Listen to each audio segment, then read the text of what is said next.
This is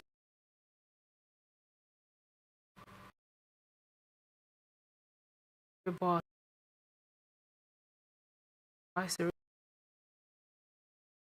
Robin ebook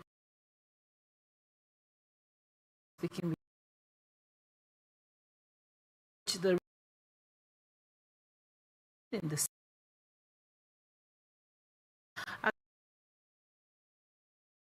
due to back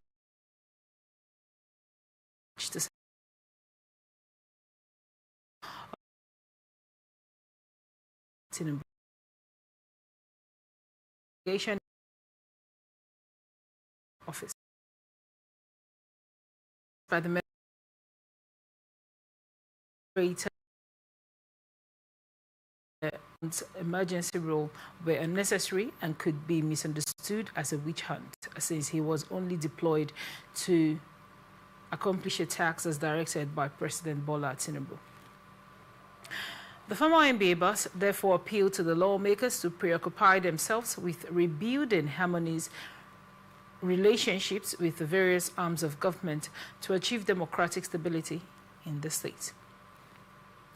Chief Magistrate Court, presided over by His Worship Wolu Omodu Esquire, has struck out the criminal case of assault occasion harm allegedly by Hector Ekiakita Aloni Olodi, ex-Chief Security Officer of Ahoda East Local Government Area of Rivers State.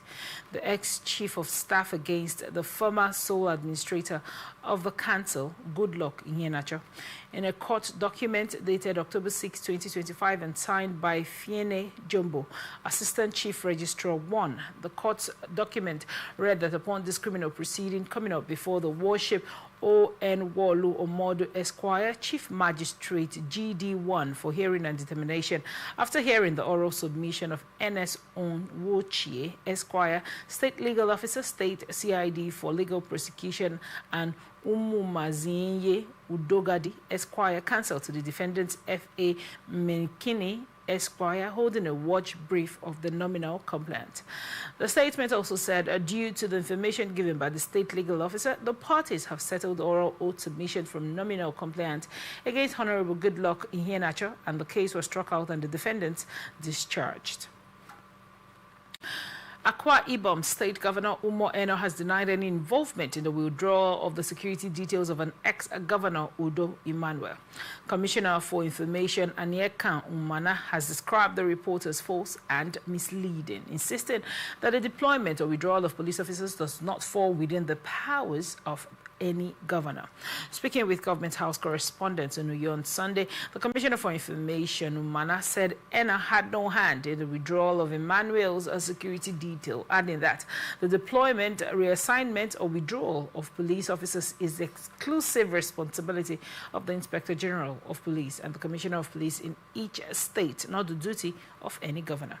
The Commissioner also said all former governors of Akwa Ibom State will continue to enjoy their security details as approved by law, and urged members of the police and of the public rather to disregard what he called baseless propaganda, stressing that Governor Eno remains focused on promoting peace, unity, and good governance across the state.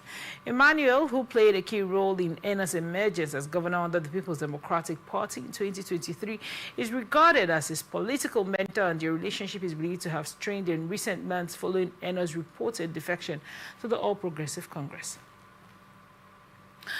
Calabar Area Office of the National Inland Waterways Authority has donated 200 life jackets to beach operations, boat owners, and other stakeholders operating within the Calabar section of Calabar Oron Waterways to enhance safety.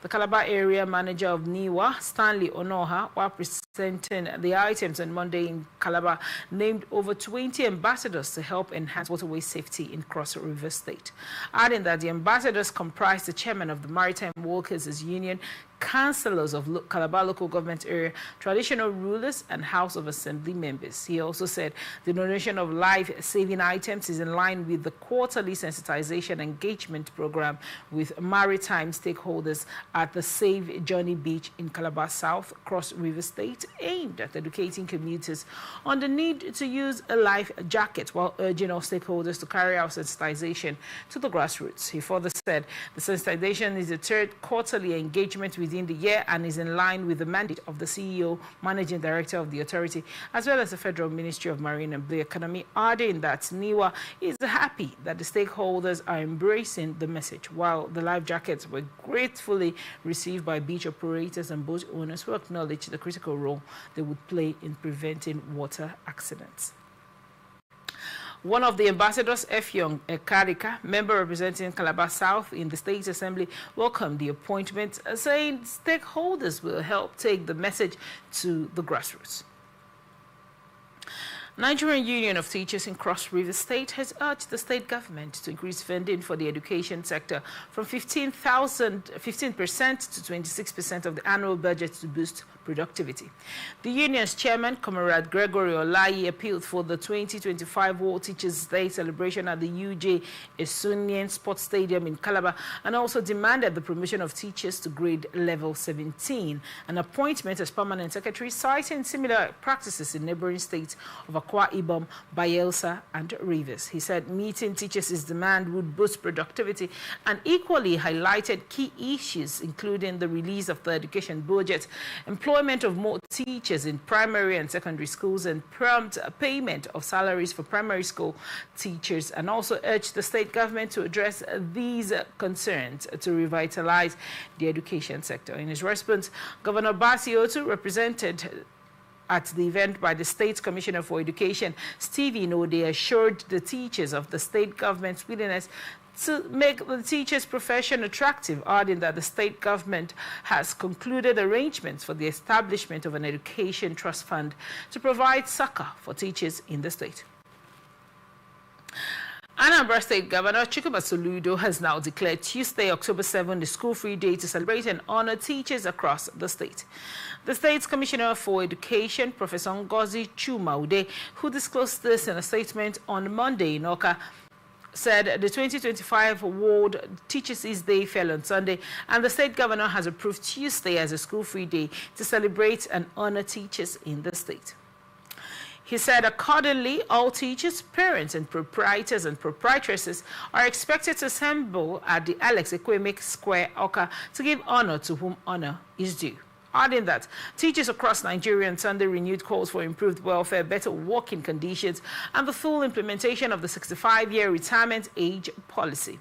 At various events held nationwide, the Teachers' Union and education stakeholders decried the slow pace of policy implementation, poor remuneration, and inadequate teaching facilities, which they said continued to undermine the quality of education, and further urged federal and state governments to prioritize teachers' welfare and ensure that promises made to the education sector are fulfilled.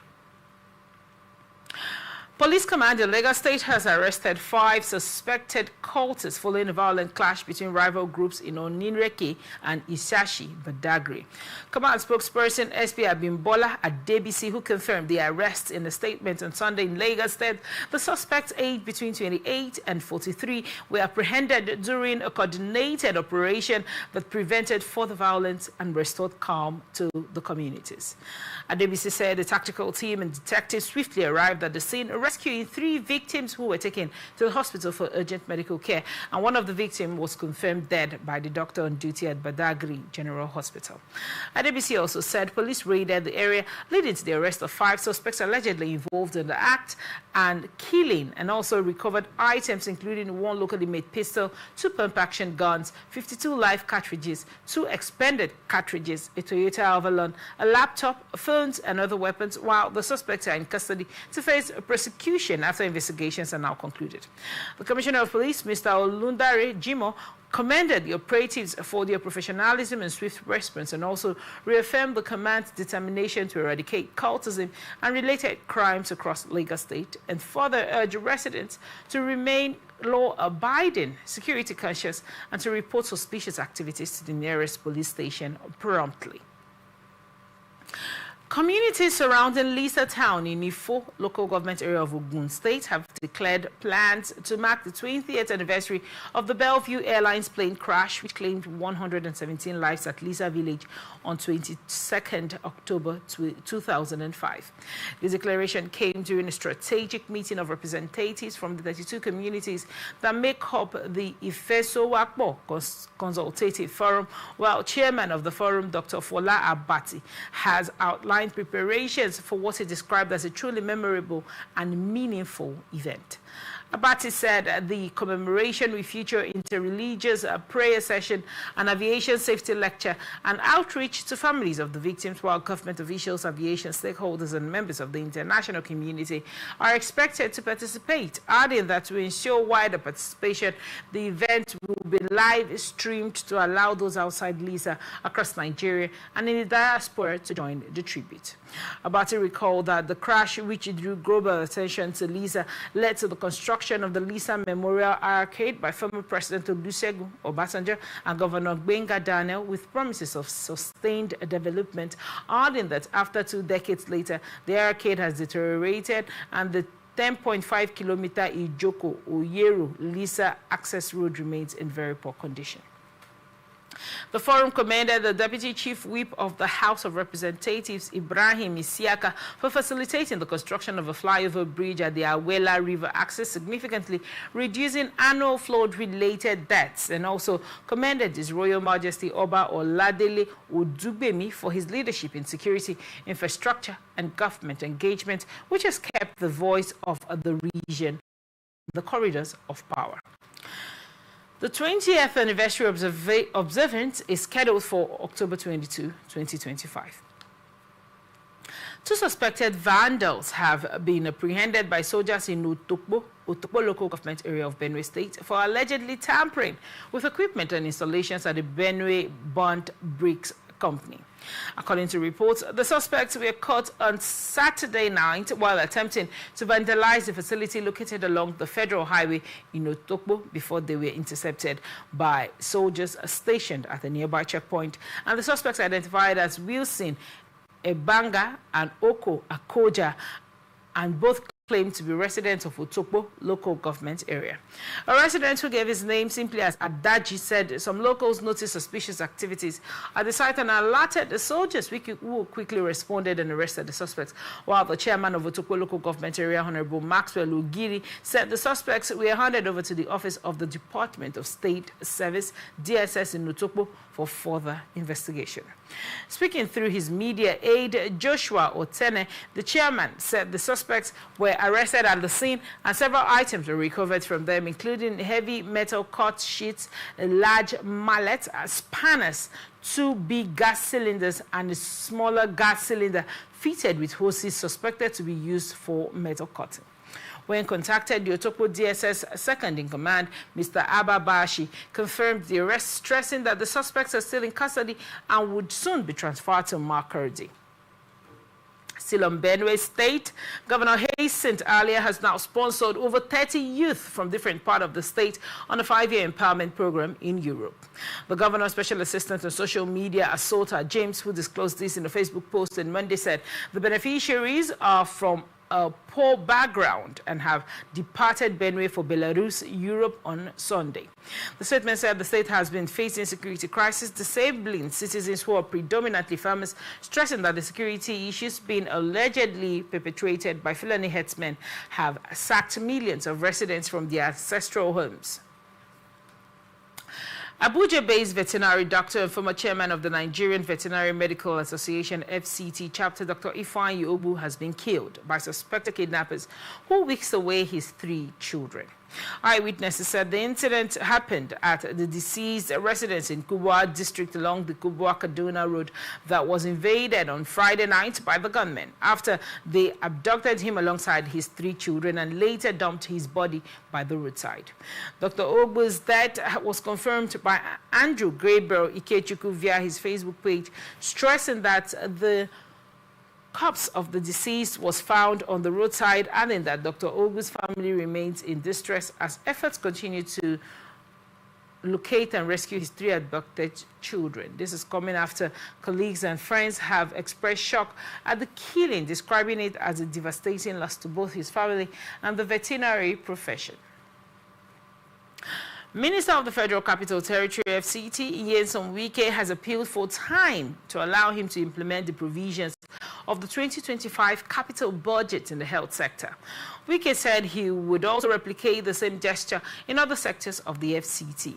Wike disclosed this during the flag-off of the construction of Mohammed Isa Road Extension in Asokoro District, Abuja, and reiterated his previous pledge to rehabilitate 40 more schools within the capital city. Federal Capital Territory Administration has flagged off 4 kilometers of new roads and drainage projects in Asokoro Extension has been a part of the renewed hope infrastructure drive of President Bola Ahmed Tinubu's administration aimed at repositioning Abuja to compete with leading global cities. Speaking during the flag-off ceremony 6th October 2025 in Abuja, the FCT Minister, Barrister Nyesom Wike, said he is the President's agent as FCT Minister to carry out the vision of making Abuja one of the best in the world. Mr. President, as President, has agents or people who carry out his directives or instructions. You cannot say FCT is working and Mr. President is not working. Does it make sense? Through us, we carry out the directive, we carry out instructions, we carry out the vision of Mr. President. And one of the visions he has is that FCT must compete favorably with other cities of the world. And that is what we are doing. Look at the topography. Look at the landscape. By the time these roads are completed, the drainages are put in place, the street light is on. What are we talking about? Look at the employment that is being created. Every day, one company carrying out one construction or the other. Tomorrow will be in another place where another company will be carrying out construction. Wednesday, the same thing. Thursday, the same thing. And our teaming support, our teaming youths are all engaged in this. That is creation of a job. If you look at it, look at the picture, look at the topography. And it comes out this way. For those of you who have had the opportunity to travel overseas, it is not as if it is magic. It is because of commitment. It is because the leadership wants to be committed and want to do the work. And that is what the president is doing today. While the Executive Secretary of FCDA gave the overview of the project while appealing to the residents to cooperate with the contractor for effective implementation of the project. The Federal Capital City. Asokoro District is one of the districts on the eastern fringes of the Federal Capital City. It accommodates several state government lodges and other diplomatic residences. In the course of time, further need for expansions resulted in creation of additional areas, such as this area where we have Mohammed Isa Street layout, where it is located, and thus the need for provision of necessary engineering infrastructure. Accordingly, the FCT administration processed and the Federal Executive Council approved the award of the contract for the provision of infrastructure to Mohammed Isa Street Extension and other streets, such as the Mike Ezekome Crescent, part of Hamza Abdullahi Crescent, Emmanuel Mbaka Drive, Aminu Ifesinachi Crescent, as well as other spots that are here. The contract for this project was awarded to Messrs. Global Spectrum Energy Services Limited in August 2025, with a completion period of 14 months. The project includes the construction of about 4 kilometers of roads, along with other services like surface water drainage, retaining walls, pipe culverts, water distribution network, sewer line network, street lighting, power supply, and telecommunication ducts. During the construction, the job opportunity will avail for our teeming youth, and when completed, the project will provide access, road, and engineering infrastructure to this area and several other streets in this layout, thereby enhancing movement, interconnectivity of residents, and improving the security in this area, while enhancing public infrastructure. We seek the cooperation and support of residents in this area to ensure a smooth and timely implementation of the project. Thank you all for coming to join the Honorable Minister of FCT, Barrister Dr. Ezenwo Nyesom Wike, on the flag off of this laudable project. Thank you and God bless. Troops of the 6th Brigade Nigerian Army operating under Sector 3 of Operation WOW/OPWS have dislodged several bandits' hideouts in Takum and Usa local government councils of Taraba State. A statement on Monday by the Acting Assistant Director, Army Public Relations of the Brigade, Let Umar Mohammed, said it was part of the ongoing Operation Lafia Nakowa, and the operation followed credible intelligence on bandits' activities in Tehembe, Tomi, TY Farm, Kano in Takum, and areas in Usa local government area where farmland had been destroyed. He said on October 5, troops launched simultaneous clearance operations in the affected areas, while Brigadier General Kingsley Chidebere, commander of 6th Brigade, commended the troops for their resilience and professionalism and urged residents to continue providing timely and credible information to help security agencies restore peace in the state. He also said the operation had disrupted criminal activities, denied bandits freedom of action, and reassured local communities of the Nigerian Army's commitment to protecting lives and property. Kano State Governor Abba Yusuf has approved the appointment of Dr. Suraj Suleiman as the new Statistician General and Director General of the Kano State Bureau of Statistics. A statement signed on Monday by the governor's spokesperson, Sanusi Bature, said the appointment takes immediate effect and follows the completion of the tenure of the former Statistician General, Associate Professor Aliyu Isa Aliyu, who was recently elevated to the position of Commissioner for Livestock Development. Bature said Yusuf has directed that the official handover and taking over ceremony be held between Monday and Friday this week, stressing that Suleiman is an academic and mathematician with extensive experience in research, teaching, and statistical analysis. He also holds an MSc in mathematics from Yasa University, Turkey, 2012 to 2014, and a BSc in mathematics from Kano University of Science and Technology, Woody, 2006 to 2010.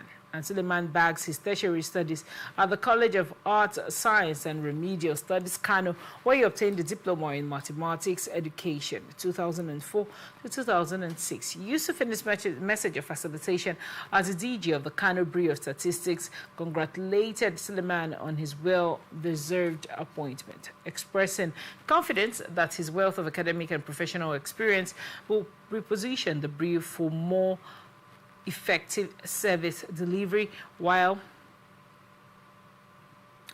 the Kano State Governor reaffirmed his administration's commitment to enhancing data-driven governance, adding that reliable statistics are crucial for effective planning, transparency, and sustainable development in Kano State.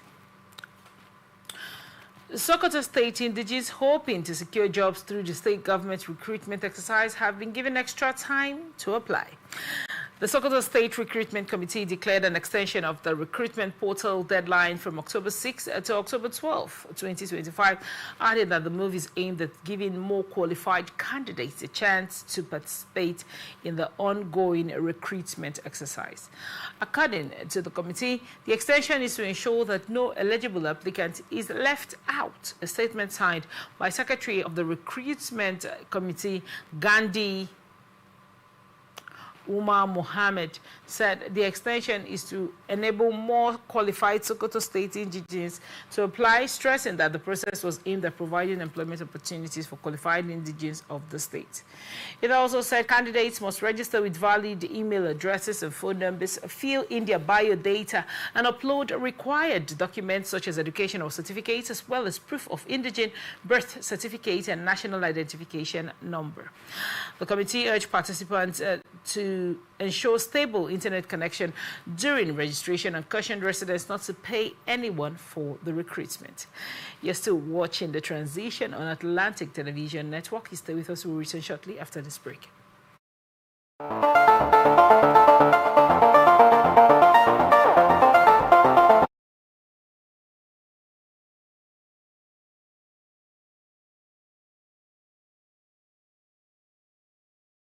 In Africa, the National Broadcasting Commission is set to host the 14th Biennial Conference and Exhibition of African Broadcasters, Africast 2025 in Lagos, Nigeria. Participants will experience a week of world-class expositions showcasing the very best in creativity, innovation, and cutting-edge broadcasting technological advancement and trends in the global broadcast media ecosystem. Theme: Navigating the Digital Surge, Building a Resilient Africa Media Ecosystem for the Future. Date: Monday, October 20th to Friday, October 24th, 2025. Venue: Balmoral Convention Center, Sheraton, Ikeja, Lagos, Nigeria. Time: 9 a.m. to 5 p.m. daily. Visit www.africastexpo.com or email info@nbc.gov.ng. NBC, your right to quality broadcasting. Announcer, Management.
Welcome back. This is Atlantic Television Network Transition. Now the rest of our stories.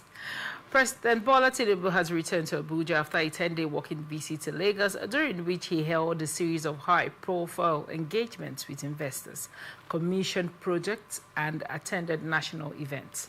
A statement on Monday by his special advisor on information and strategy, Bayo Onanuga, the president arrived in Lagos on Friday, September 26, after attending the coronation of the Olubadan of Ibadan land, Oba Rashid Lodoja in Ibadan.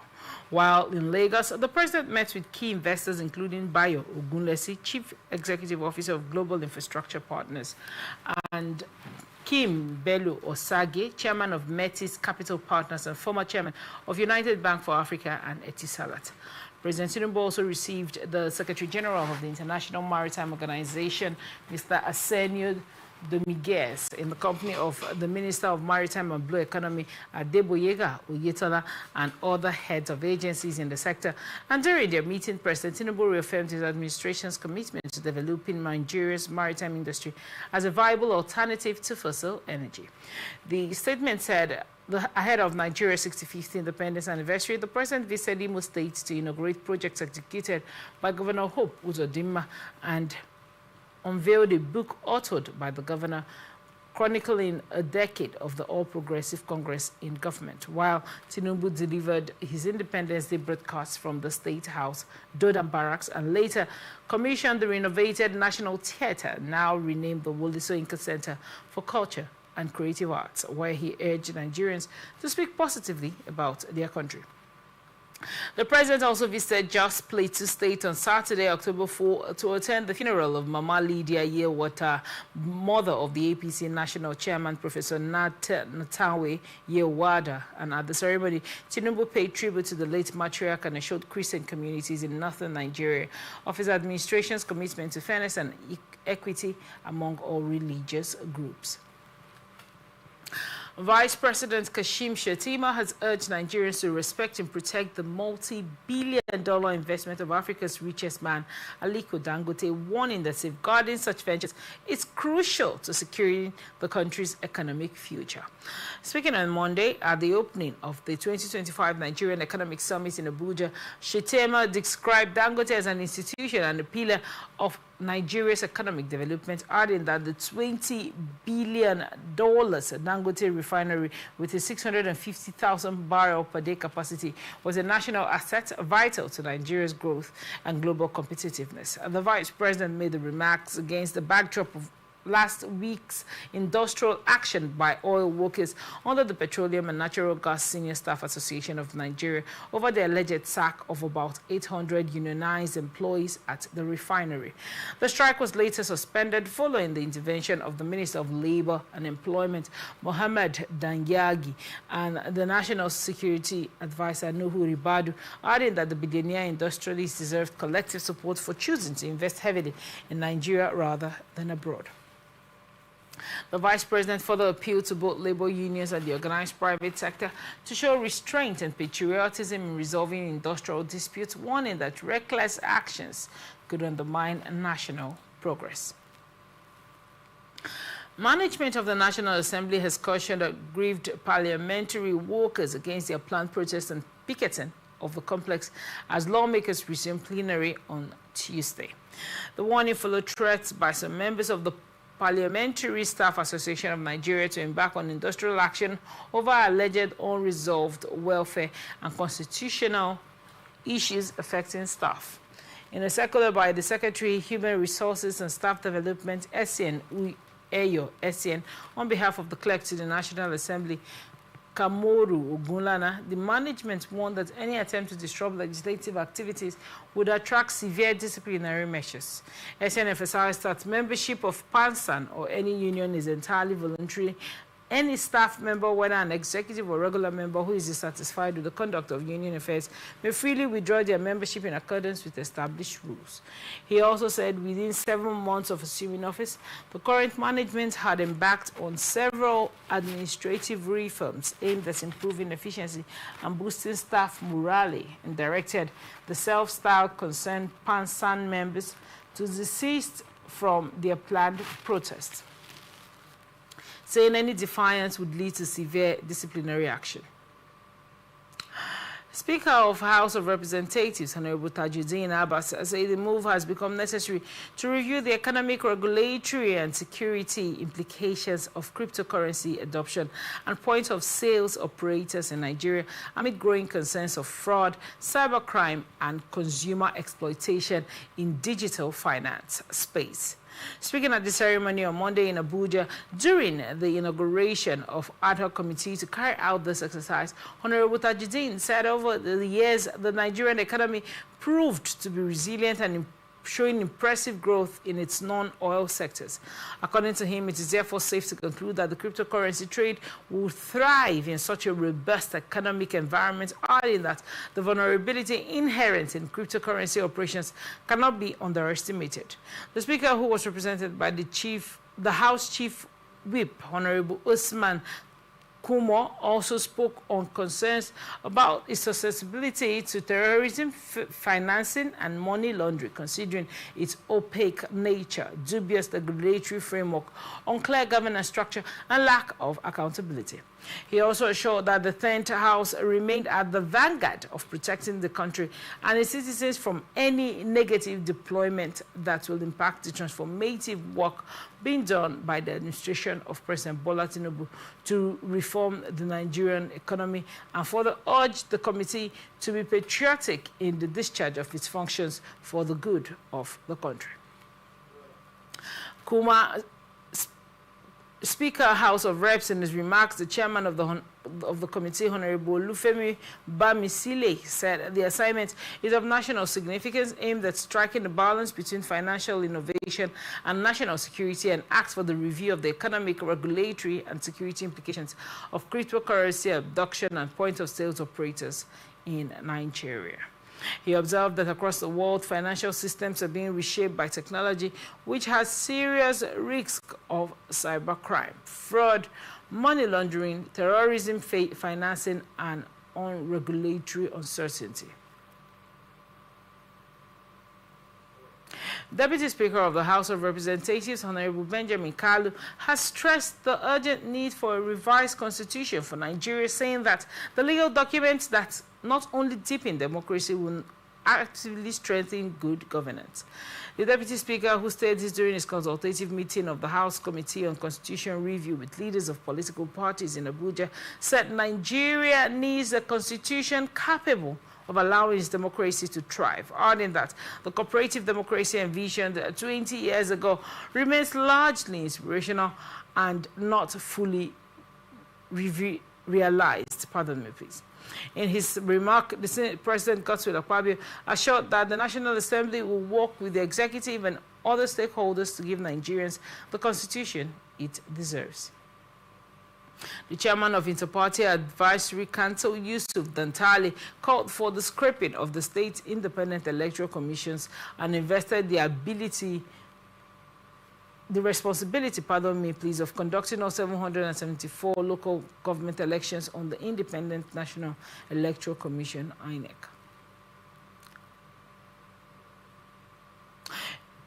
During the session, the lead consultant, House Committee on Constitution Review, Mr. Clement Owanko, at the presentation summarized the compendium of bills and also outlined some proposals towards improving their functions.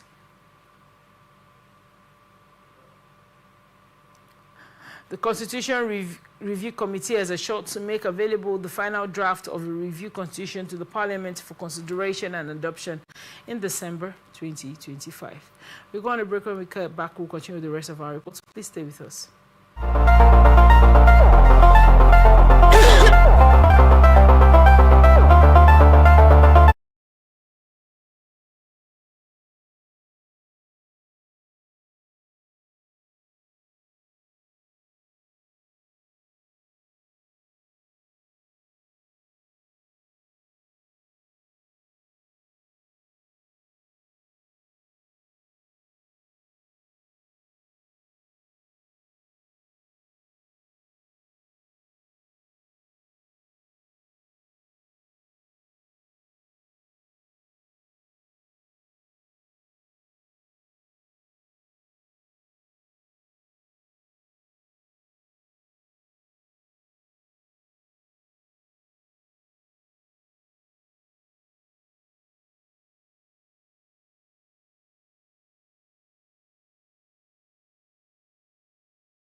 Welcome back and thank you for staying with us. We head to some business reports. Group Chief Executive of the Nigerian National Petroleum Company Limited, Mr. Bayo Ojulari, has blamed the recent rise in cooking gas prices on a temporary disruption to loading and distribution during the strike by the Petroleum and Natural Gas Senior Staff Association of Nigeria, PENGASSN. Ojulari, who disclosed this while speaking to State House correspondents after a meeting with President Bola Tinubu, said the industrial action halted operations for several days and produced an artificial spike in prices. The price surge followed the PENGASSN industrial action, which was launched over the dismissal of Nigerian workers at the Dangote refinery and suspended on October 1 after federal government intervention, and also accused opportunistic retailers of exploiting the shortfall to hike prices. He, however, assured Nigerians that as supply chain stabilized, the cooking gas price is expected to ease in the coming weeks, adding that Dangote Group's agreement to redeploy affected staff and the resumption of operations have begun to ease supply bottlenecks. We head to some international news. Delegations from Hamas, Israel, and the United States are due to convene in Egypt for talks on Monday with President Donald Trump, urging negotiators to move fast to end the nearly 2-year war in Gaza. Both Hamas and Israel have responded positively to Trump's proposal for an end to the fighting and the release of captives in Gaza in exchange for Palestinians held in Israeli jails. Hamas lead negotiator Khalil al-Hayy was meet with mediators from Egypt and Qatar in Cairo on Monday morning. A senior official from Palestinian militant group disclosed this ahead of talks in the Egyptian resort town of Sharm el-Sheikh. Officials said negotiations will look to determine the date of a temporary truce and create conditions for a first phase of the peace plan in which 47 hostages held in Gaza are to be released in return for hundreds of Palestinian detainees. Foreign ministers from several countries, including Egypt, said talks were a real opportunity to achieve a sustainable ceasefire, while Israeli Prime Minister Benjamin Netanyahu expressed hope that the hostages could be released within days. That toll from the collapse of a school in Indonesia has risen to 54, and rescuers are still searching after more than a dozen people had been confirmed missing. This is coming after hundreds of students, most of them teenage boys, had gathered for prayers at the Kozini Islamic boarding school in East Java when it collapsed last Monday while undergoing construction. Indonesia's disaster mitigation agency says it is the country's deadliest disaster this year, and rescuers are expected to complete their search for 13 victims trapped under the rubble by the end of the day. Investigators are still looking into the cause of the collapse, while some officials said the two-story building caved in because its foundation was unstable, and the toll includes at least 2 people who were freed from the debris but later died in the hospital. France Prime Minister Sébastien Lecornu has resigned just hours after unveiling his new cabinet, and resignations were confirmed by the Élysée Palace following a 1-hour meeting between Lecornu and President Emmanuel Macron. Lecornu, who emerged less than a month ago to replace Francois Bayrou, stepped down, and criticisms over the composition of his cabinet.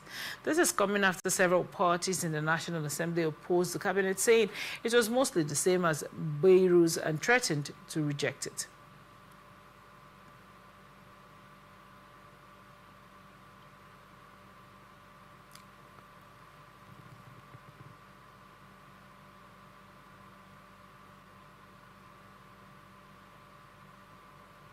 We head now to some entertainment reports. Iselu of Iselu Kingdom in Yewa North Local Government area of Ogun State, Oba Akintunde Akinyemi, has called for the arrest of Ayomi Tokposi Oluwadanusi, the Nigerian content creator, popularly known as Mandy Kiss, over her plan to attempt a Guinness World Record for the highest number of sexual partners in one day. The traditional ruler made the call in an open letter addressed to the Lagos State Governor Babatunde Sanwo-Olu in Abeokuta, Ogun State capital, adding that Oluwadanusi, the Nigerian content creator popularly known as Mandy Kiss, has announced plans to attempt a Guinness World Record for the highest number of sexual partners in one day. In an Instagram post on Monday, Mandiki shared the flyer bearing the Guinness World Record logo, revealing that the attempt is scheduled to begin on October 30, which was shared with nearly 400,000 Instagram followers, targeting 100 men within 24 hours. The event is set to take place in the Ikorodu area of Lagos, though a specific venue was not disclosed, and Oba Akinyemi said the conduct of Mandiki's and her co-travelers has now necessitated the need for the federal government to regulate the way youths behave, especially on social media. The monarch also admonishes his Lagos state government to consider the possibility of inviting the National Drug Law Enforcement Agency, NDLEA, to extend an invitation to Mandikis for a drug test showing that she may be under the influence of drugs. And that's the size of the package. Thanks for joining us. I am Motaria Benjamin. Remember, you can follow and subscribe to all our social media platforms on X, Atlantic TV Net, on Facebook and YouTube, Atlantic Television Network, on Instagram, Atlantic TV Network 1. Remember that peace and unity are the pathways to progress. Thank you so much for watching. Stay with us. Up next is Society Watch.